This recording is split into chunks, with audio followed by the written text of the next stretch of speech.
यार साहब, मैं मोटरसाइकिल पे जा रहा था और अचानक मेरे पीछे एक गाड़ी लगी। तो इन्होंने बड़े एक्शन में मुझे कहा कि रोके भाई। मैं समझे शायद कोई खबर मुझसे महसूस किया। चले अल्लाह अल्लाह के सुपुर्द, आयतुल कुर्सी पड़ी और मोटरसाइकिल को खड़ा कर दिया। मैं अपने मुस्तकबिल के लिए 40 साल से तैयार हूँ।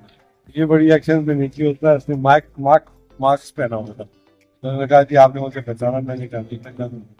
तो तारुफ वगैरह कराया तो फिर भी मैंने नहीं पहचाना। काफी देर के बाद पता चला, क्योंकि मेरी 60 ईयर उम्र हो गई है, मुझे तो ये नहीं पता चलता कौन है। यार मुकदमे भी हम पर बहुत ज्यादा चाहते हैं। मैं समझती शायद कोई FIA का मुकदमा। बाद में पता चला तो ये तो बेचारे सऊदी अरब में होते हैं और हमारे कफील है पाकिस्तान के सफीर। तो वहाँ पे हमारे पाकिस्तानी भाइयों की बड़ी खिदमत करते हैं। हम इनसे ही तारुफ जानना चाहेंगे। न्याज साहब इनका नाम है, उनकी की ये रहने वाले। सर आप कब आए? सर अब इंशाल्लाह फारूक हो इंशाल्लाह आपके पास आऊंगा। ये फिर फारूक होंगे तो मेरे आपस में आएंगे। इनके वालिद साहब बीमार थे, एक हफ्ता कब उनकी बीमार कुर्सी के लिए आए थे। आज अचानक मुलाकात हुई है। बहुत अच्छे आदमी है, ऑनेस्ट आदमी है। अल्लाह ताला ने सेहत सलामती दे। इतनी मोहब्बत इन्होंने मुझसे की। ये मेरे फॉलोअर है। मेरा चैनल आप देखते रहते हैं, अपने देखते रहते हैं।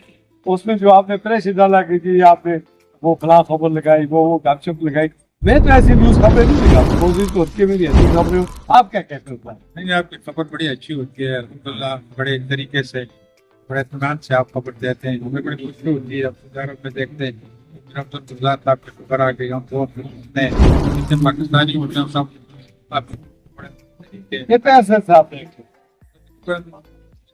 3-4 साल से देखता हूँ। 4 साल से ये मेरे फॉलोअर है और सऊदी अरब में मेरी खबरें बड़े तरीके से है। यही वो चीज़ है जो मुझे हौसला देती है। और मैं बड़ी उम्र के साथ साथ फिर भी मैं फील्ड में जिंदा हूँ। क्या मैसेज देना चाहेंगे? बस मैसेज कहना चाहूँगा भाई, पाकिस्तान के लिए दुआ करें, अल्लाह खैर करे, रब मुसलमान को अपने अमान में रखे। अल्लाह ताला पाकिस्तान की सलामती फरमाए, तमाम मुसलमानों की सलामती फरमाए, हमारे मुल्क की सलामती फरमाए, हमारे परदेसी भाइयों की खैर व आफियत फरमाए। अल्लाह ताला उन्हें खैर व आफियत से अपने वतन में लाए। यही पैगाम है। हमारा शाम का वक्त है, नमाज का वक्त है। इसी के साथ चाहेंगे। बहुत शुक्रिया।